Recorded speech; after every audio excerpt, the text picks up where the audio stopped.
दाढ़ी पे इमामत करने वाली कौम, पेट का दर्द ये काटे, बुखार में ये दम करे, चुड़ैले आ जाएं तो ये उतारे, भूत आ जाएं तो ये फूके, सांसें अटकने लगे तो कुरान ये सुनाए, दम ना निकले तो सूरह यासीन ये पढ़े, अगर टांगे अकड़ने लग जाए तो सूरह मुल्क ये पढ़ के सुनाए, बच्चा पैदा हो तो कान में अजान ये पढ़े, दुनिया से जाओ तो नमाज जनाजा ये पढ़े, तीजा दसवां 40वें की फाता हो तो सारी चीजों में ये शामिल रहते हैं।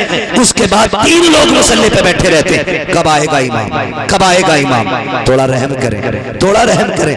मैंने यहाँ तक देखा है इमामों ने 25-25 साल गाँव के लिए कुर्बान कर दिए, और लेकिन सरासी एक कोताही की बुनियाद पे हमारी मस्जिद का मुतवल्ली कान पकड़ के कहता चलो जी तुमसे मतलब नहीं है, तुमसे अच्छे अच्छे पढ़े हैं, वो भाई इसने 25 साल तुम्हारे बीच गुजारे हैं, एक जानवर 10 साल आपके खूंटे पे रह जाता है, तुम्हें उससे प्यार हो जाता है, 10 महीने बकरा लेके बांध लेते हो, कुर्बानी पे कुर्बान करते वक्त आंसू आ जाते हैं। हम कितने बेहिस हो गए हैं, जिसने 25 साल हमारे बच्चों को कुरान पढ़ाया, हमारी कब्रों पे खड़े होकर के अज़ानें पढ़ी, हमारे मरने वालों के लिए कुरान पढ़ के सुनाया, 5 वक्त में रब की चौखट पे ले जाता रहा।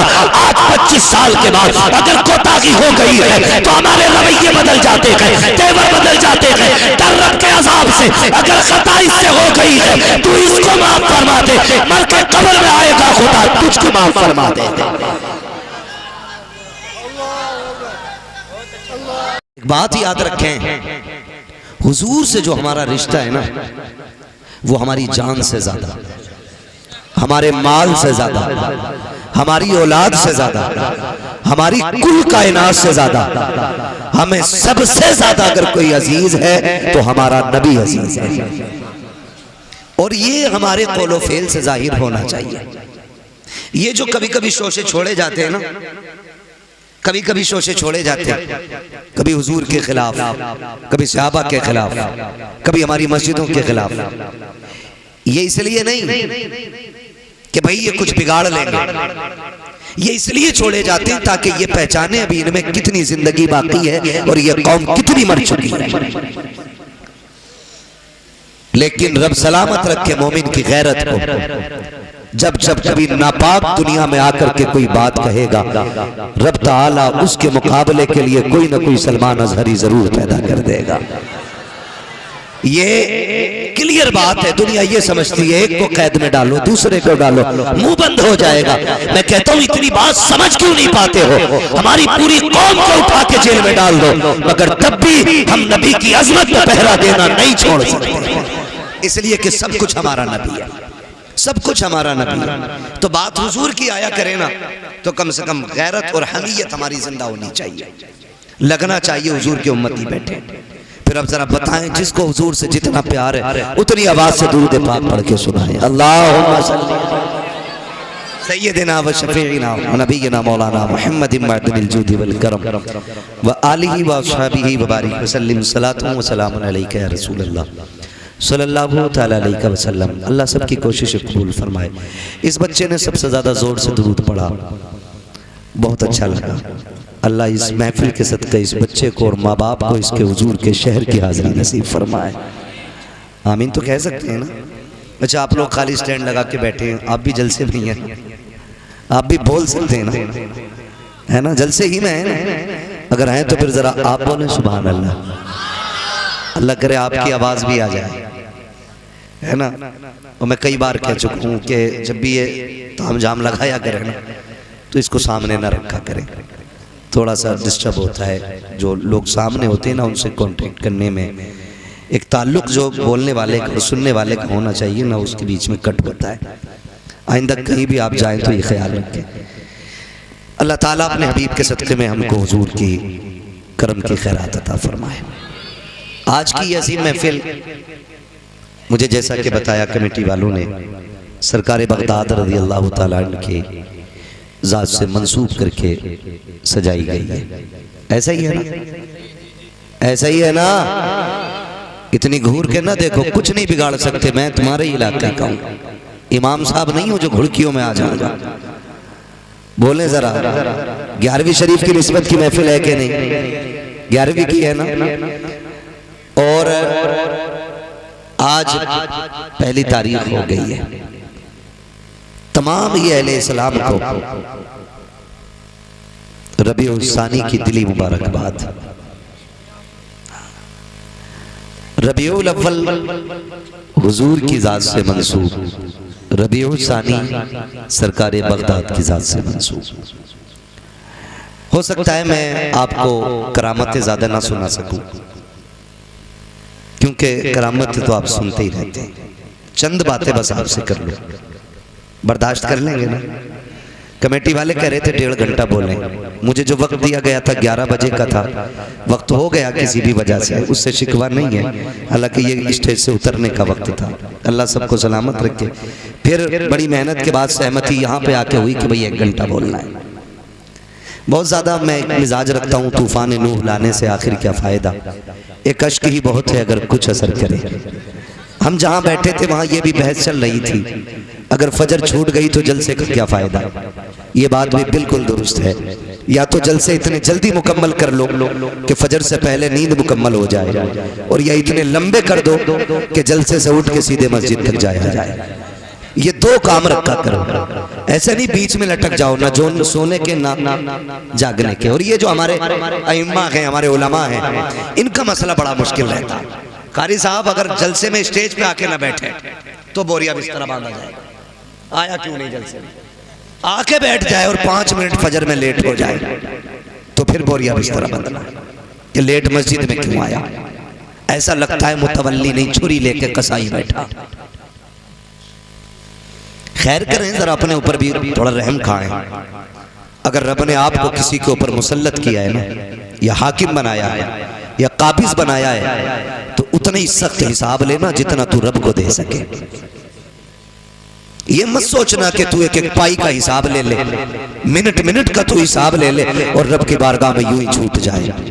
फरमाया गया जो जमीन वालों पर रहम करेगा अल्लाह उसके ऊपर रहम फरमाएगा। वरना कई बार की कहानी ये है, कई बार की कहानी 3 मिनट लेट हो गई, इमाम साहब नहीं आए। मैं रुक के एक बात कहूं, क्या नमाज इमाम साहब पे ही फर्ज है, हमारे बच्चों पे नहीं है? बोलो है कि नहीं, बोलो है कि नहीं? हमारे जवान बच्चों पे भी नमाज फर्ज है। इमाम के लिए 3 मिनट देख रहा है बैठ के, अगर इमाम 5 मिनट भी लेट आया तो तुझसे नहीं पूछा जाएगा इमाम 5 मिनट लेट क्यों था। अगर तेरे बेटे ने सजदा नहीं किया ना तो तेरी गर्दन पकड़ के पूछा जाएगा, बता तेरा बेटा नमाज में क्यों नहीं था। जिसकी फिक्र करनी चाहिए थी उसकी फिक्र ही नहीं की,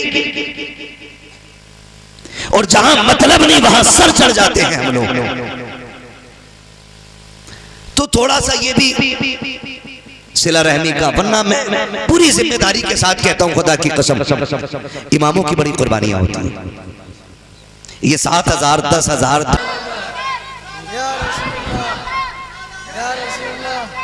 हाँ ये दुख की बात है, दुख की। बदलो अपने रवैये। ओ भाई इमाम है, घोड़ा नहीं है, लंगड़ा हो गया तो गोली मार दी।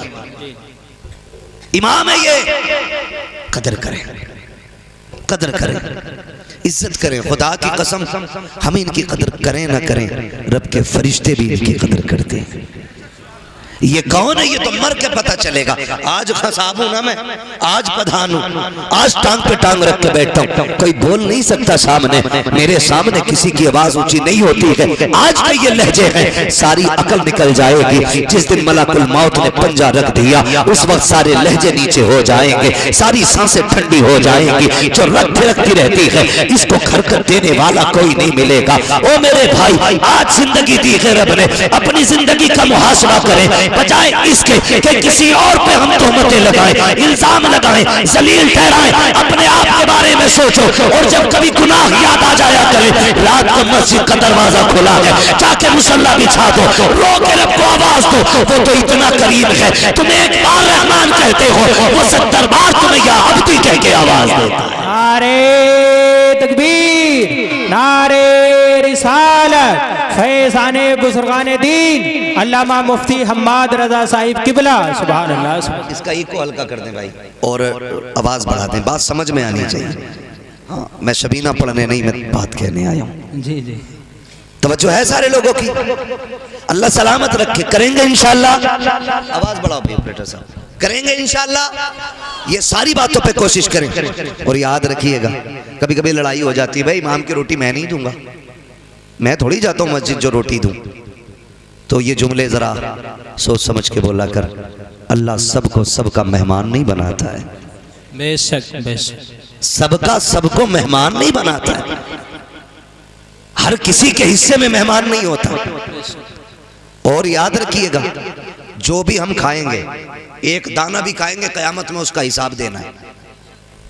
एक दाना भी अगर खाएंगे, वो कई कई प्लेटें मार दे अल्लाह के करम से।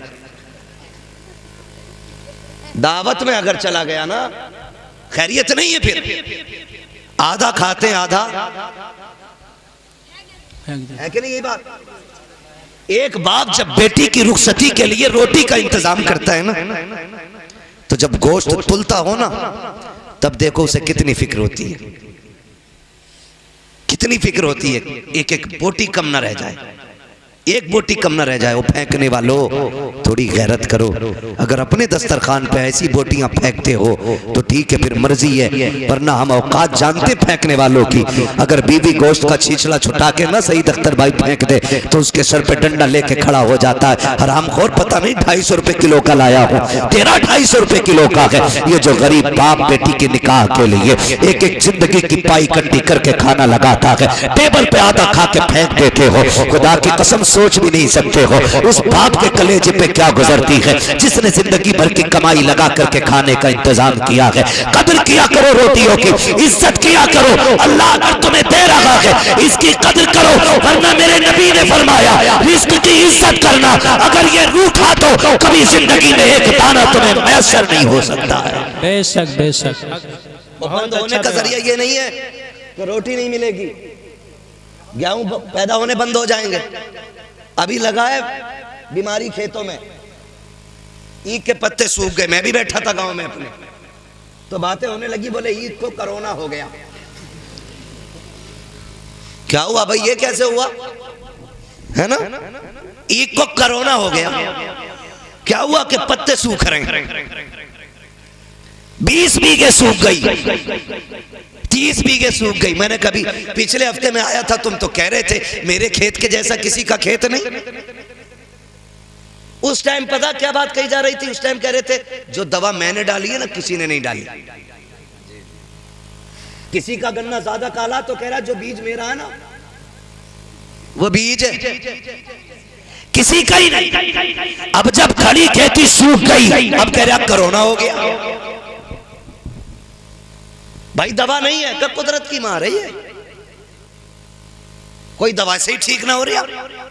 मैंने कहा तू याद कर अपने लहजे, खुदा की कसम रज़्ज़ाक़ अल्लाह है। एक एक पौधे को उगाने वाला वो है, पौधे का दरख्त बनाने वाला वो है। ये उसी की कुदरत तो है। तुमने एक टुकड़ा गन्ने का मिट्टी के नीचे डाला, उसने जमीन का सीना चीर के एक कल्ला निकाला, कल्ले का पौधा बनाया, पौधे के पूरे मेढ़े बना दिए, उसकी कुदरत से ये फलता रहा। तुम कहते रहे ये दवाई का कमाल है, ये बीज का कमाल है, ये मेरी मेहनत का कमाल है। तुम्हें उस वक्त बिल्कुल ख्याल नहीं आया। खुदा की कसम जाओ दुनिया से जाकर के पूछ लो, बड़ा बड़ा साइंटिस्ट कह सकता है कि कोई भी खेती साए में नहीं हो सकती है। एक खेती को फलने के लिए अगर धूप की जरूरत पड़ती है तो चांद की चांदनी की भी जरूरत पड़ती है। अगर सख्त झोंकों की जरूरत पड़ती है तो नसीम सहर की भी जरूरत पड़ती है। एक पौधे को बहाल करने के लिए रब ने कितना बड़ा निजाम लगाया है। कभी सूरज से सुखाया गया, कभी चांद से भिगोया गया, कभी सख्त हवाओं से पानी निचोड़ा गया, कभी बादे सबा से पौधों का मुंह धुला गया। तुम ये कहते हो कि ये दवाई का कमाल है। नहीं, तुम्हें उस वक्त कहना था ये खुदा की कुदरत से हो रहा है। खुदा की कसम, दवा डालता या ना डालता, ना कोरोना होता ना डरोना होता।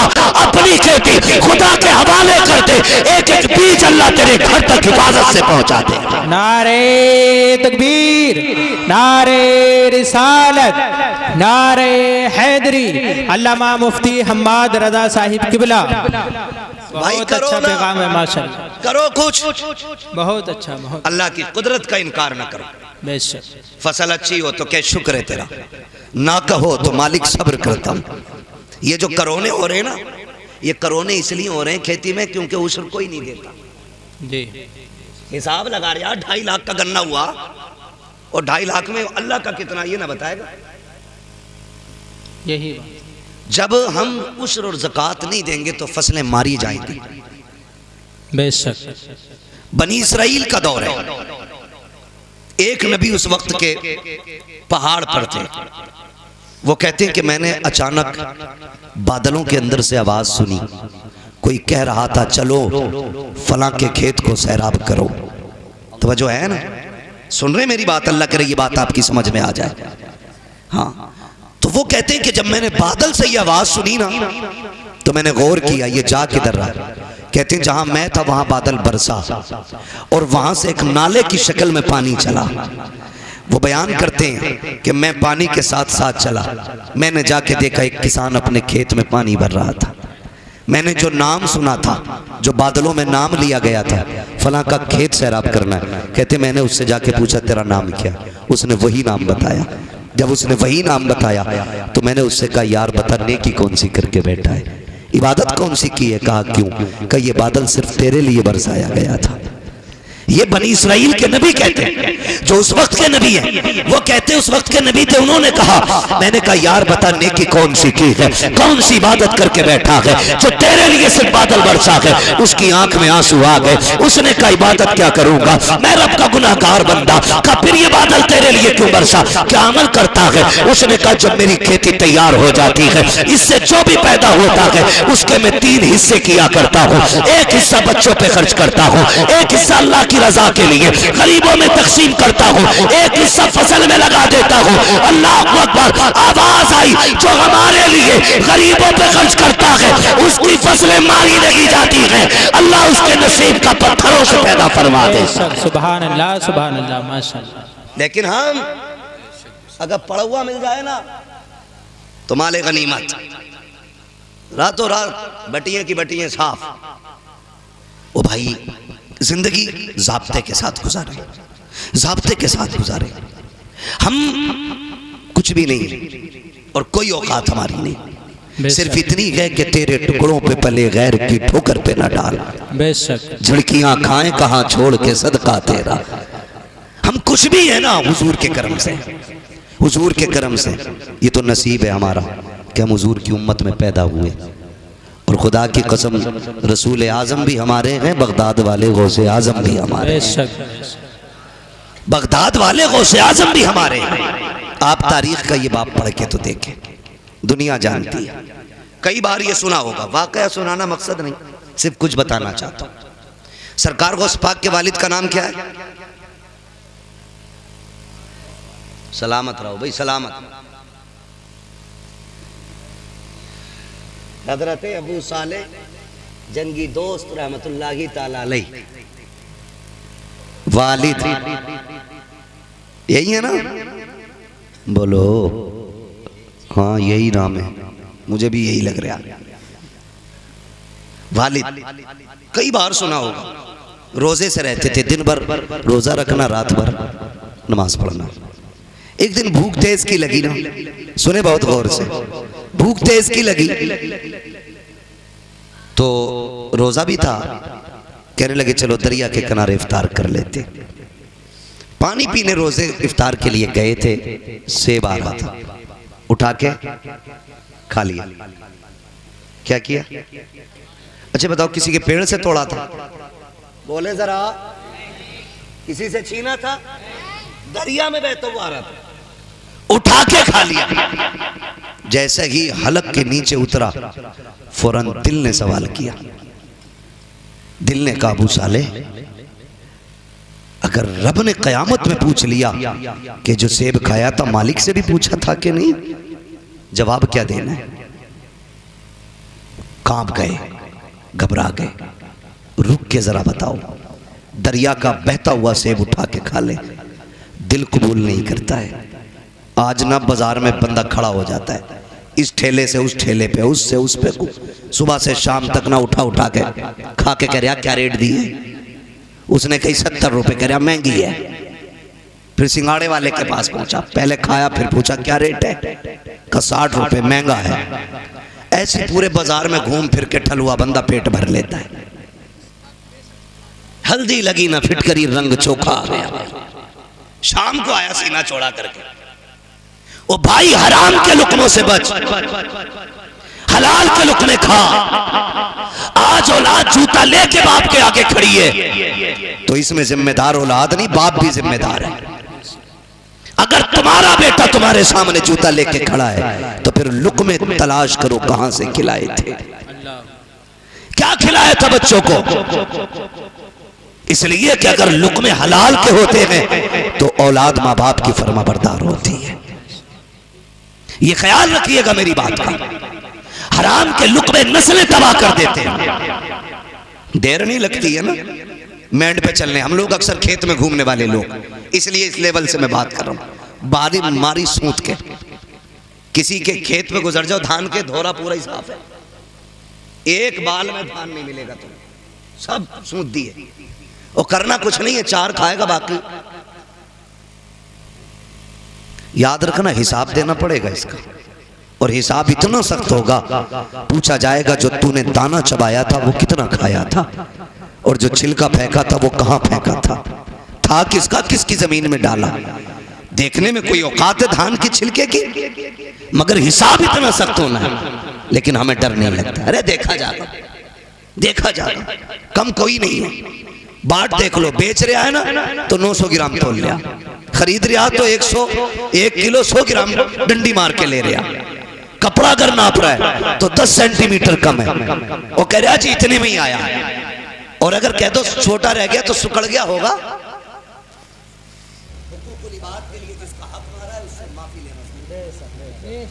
या तो माफी मांगो या उसकी कीमत अदा करो।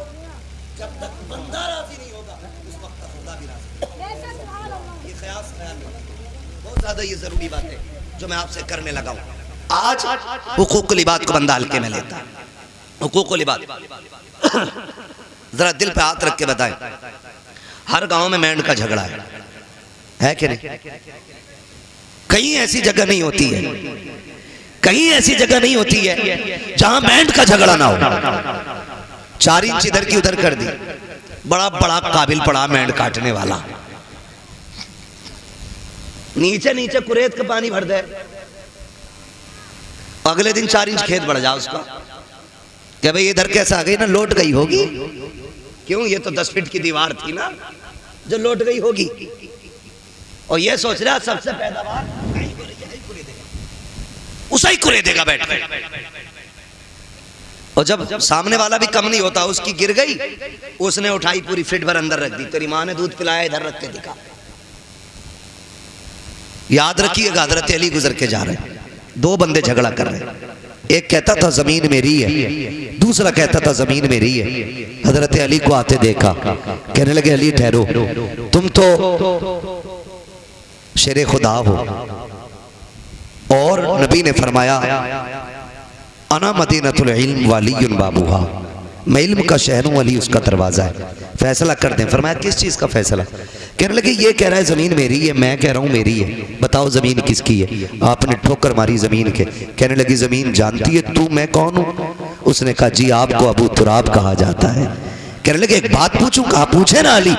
जमीन से अली बातें कर रहे हैं, बताए कि कहा क्या?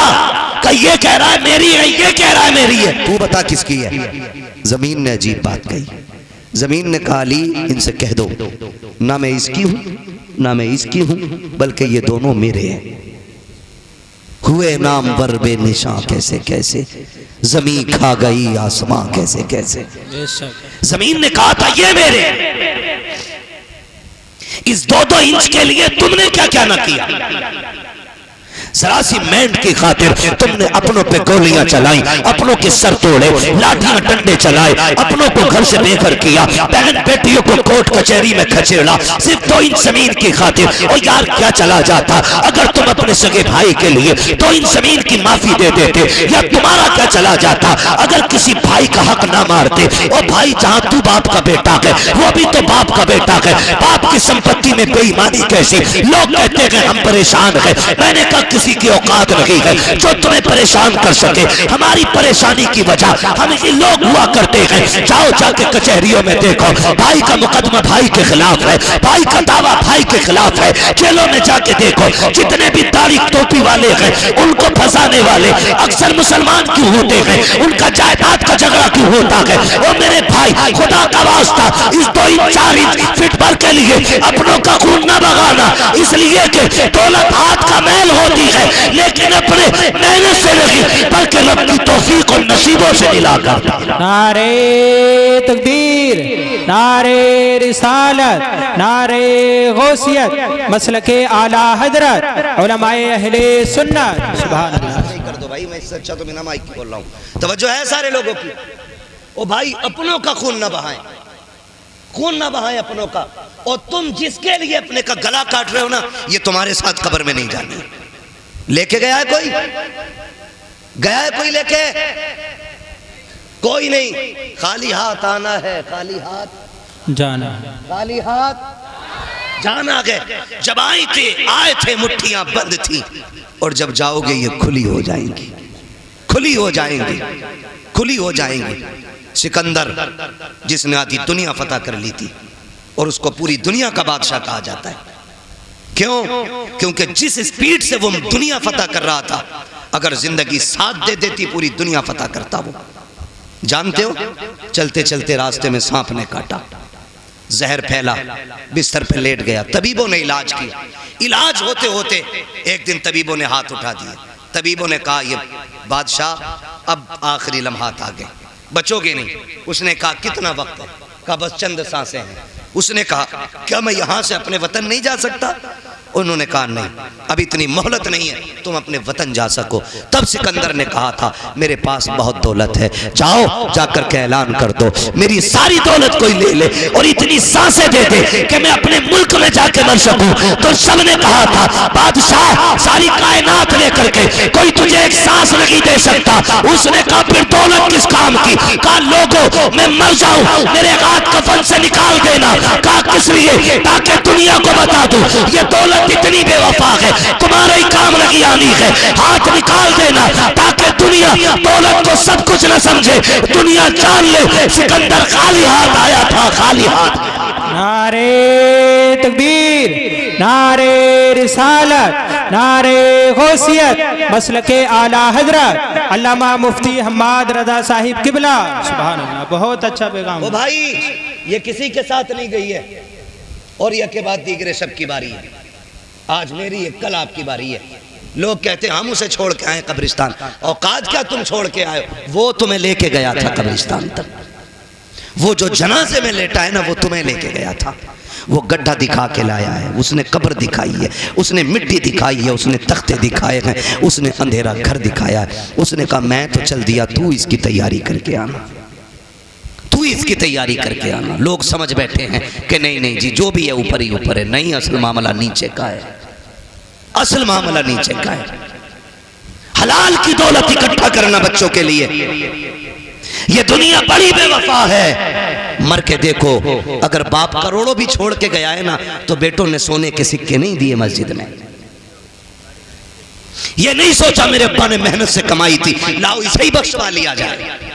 सोचा ही नहीं। सोचा बाप की जायदाद है तो भाई ये माले गनीमत है, अब नहीं दूंगा मैं किसी को। ना करें। मैं मेरे रसूल पर रौनक फरोज बाबा का हर लायक़े सदीज़ व तकरीम उलमाए अहले सुन्नत, बिलखुसूस खतीबुल हिंद हज़रत अल्लामा मौलाना क़ारी ज़ाकिर हुसैन साहब क़िबला दामज़िल्लहुल आली, वो जुमला अरबाब मिंबर, सदर जलसा, नक़ीब जलसा,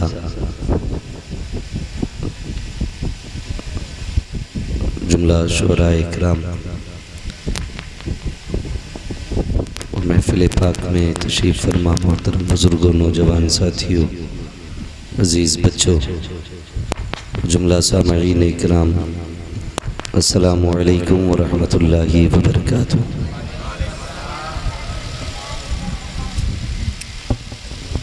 इसका बटन बंद कर दो, शायद हवा लग रही है ना इसमें, ये वाला माइक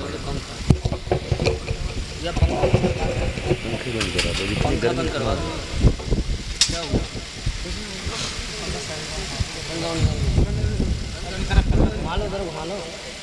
अल्हम्दुलिल्लाहि रब्बिल आलमीन वल आक़िबतु लिल मुत्तक़ीन वस्सलातु वस्सलामु अला रसूलिहिल करीम। अम्मा बअद फ़अऊज़ु बिल्लाहि मिनश शैतानिर रजीम। बिस्मिल्लाहिर रहमानिर रहीम। या अय्युहल्लज़ीना आमनुत्तक़ुल्लाह व कूनू मअस सादिक़ीन। आमन्तु बिल्लाहि सदक़ल्लाहु मौलानल अज़ीम व सदक़ रसूलुहुन नबियुल उम्मियुल मुतीउल मुबीनुल मुईनुल करीम व नहनु अला ज़ालिका लमिनश शाहिदीन व शाकिरीन वल्हम्दुलिल्लाहि रब्बिल आलमीन। या खुदा बहरे जनाबे मुस्तफ़ा इमदाद कुन, या रसूल अल्लाह अज़ बहरे खुदा इमदाद कुन, या शहीद करबला या दाफ़िए करबो भला, गुल रुखा शहज़ादे गुलगों क़बा इमदाद कुन। गौसे आज़म बने बेसर उसामा मददे, क़िबला दी मददे काबा ईमा मददे, बगिरदाबे भला उफ्ताद कश्ती मदद कुन मदद कुन मदद कुन, या मुईन अद्दीन चिश्ती। क़ादिरियम नारे या गौसे आज़म ली ज़नम, दमज़ शेख अहमद रज़ा ख़ां क़ुत्ब आलम ली ज़नम। बलगल उला बिकमालिही कशफ़त दुजा बिजमालिही, हसनत जमीउ ख़िसालिही सल्लु अलैहि व आलिही। करूँ तेरे नाम पे जाँ फ़िदा, न बस एक जाँ दो जहाँ फ़िदा, दो जहाँ से भी नहीं जी भरा, करूँ क्या करोड़ों जहाँ नहीं। जिसको अपने नबी से जितनी मोहब्बत का एहसास हो, कोशिश करें उतनी आवाज़ के साथ रसूल और आले रसूल की बारगाह में दुरूद व सलाम की डालियाँ निछावर कर लें। पढ़ें बावाज़े बुलंद, अल्लाहुम्मा सल्ली अला सय्यदिना व शफ़ीइना व नबिय्यिना व मौलाना मुहम्मदिन मादिनिल जूदि वल करम व आलिहि व अस्हाबिहि व बारिक व सल्लिम। सलातु व सलामुन अलैका या रसूल अल्लाह सल्लल्लाहु तआला अलैहि वसल्लम। मिंबर रसूल पर उलमाए अहले सुन्नत का नूरानी काफ़िला जलवा करे, हुफ़ाज़ व क़ुर्रा और अइम्माए मसाजिद तशरीफ़ फरमा है।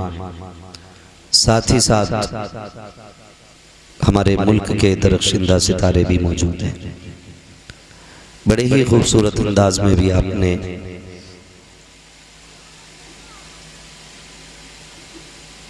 शायर अहले सुन्नत अंदलीब गुलशन रिसालत अली जनाब हज़रत सईद अख्तर जोखनपुरी से नातो मनक़बत के अशार मुलाहिज़ा फरमाए। उनसे पहले खूबसूरत अंदाज और आवाज़ में अपने ही मुरादाबाद के एक चमकते हुए लहजे भाई शमीम रज़ा फैज़ी साहब से नात मनक़बत के अशार सुने। नक़ीब अहले सुन्नत अपनी मुकम्मल कोशिशों के साथ इस प्रोग्राम को यहाँ तक ले आए। मैं दिली मुबारकबाद पेश करता हूँ जुमला अरकान कमेटी और अरबाबे मिंबर की तरफ से भी मुबारकबादी उन तमाम बच्चों के लिए जिन्होंने इस हसीन महफिल को सजाया। अल्लाह ताला सबकी कोशिशें अपनी बारगाह में कबूल फरमाए। एक बात ज़हन नशीन कर लें, जलसे की उम्र 4 घंटे नहीं होती है और ना ही 24 घंटे होती है।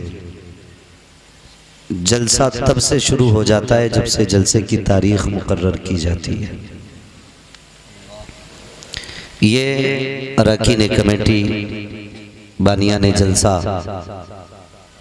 ये तारीख के दिन से लेकर के जलसे के बाद वाले दिन सामान वापस पहुंचाने तक मुसलसल मेहनत करते रहते हैं। हम लोग ये तो कह देते हैं कि भाई ये काम ना करो, ये कर रहे हो, ये मत करो, या इन्होंने ये क्यों किया है। इतना आसान भी नहीं होता जलसे कराना, मुश्किल होता है। इन्होंने यहाँ तक प्रोग्राम को पहुँचाया,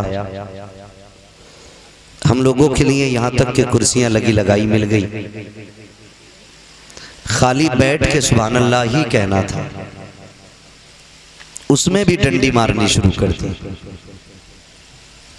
क्या ये भी जिम्मेदारी सिर्फ उन्हीं बच्चों की है जिन्होंने पिंडाल लगाया, मौलवियों को बुलाया, या उन्हीं लोगों की है जिन्होंने मेहमानों को खाना खिलाया कि सुभान अल्लाह भी वही कहें। मैं एक बात बताऊं, मुझे आपसे इस चीज की भीख नहीं मांगनी है कि मेरी बात पे आप सुभान अल्लाह कहें। आप मेरे इलाके के लोगों में आपको सिर्फ इतना कहूं, जब बात हुजूर की हुआ करे ना, तो फिर किसी के धक्का देने या इशारे करने का इंतजार न किया करें। नाम हुजूर का आए और सदाएं हमारे दिल से निकलना शुरू हो जाया करें। इसलिए कि जलसा सुनने के लिए सिर्फ अपने नहीं आते। ये जो आज सोशल मीडिया का दौर है, इस पे सिर्फ सुन्नी नहीं सुनेंगे, इस पे सिर्फ मुसलमान नहीं सुनेंगे, पूरी दुनिया गौर करती है कि अभी इस कौम में कितनी गैरत बाकी है। कभी कभी तो कारी साहब हमें शर्म आती है जब मिंबर से कहा जाता कहो सुभान अल्लाह, कहो सुभान अल्लाह, कहो सुभान अल्लाह। मैं कहता हूं बंदे से रब का रिश्ता इतना गहरा होना चाहिए, कोई कहे या ना कहे, जब भी रब की याद आए उसकी तस्बीह बुलंद होना शुरू हो जाए। ये रिश्ते हमारे होने चाहिए। जब लोग ना सोशल मीडिया पे देखते हैं कि ले इनका मौलवी मर गया, नारा लगवाते लगवाते कौम ने हाथ ही पूरा नहीं उठाया तो यहां तक लाई, और भी तो वसीम सीधा तो मुश्किल से ही होते, यहां तक रह जाते हैं।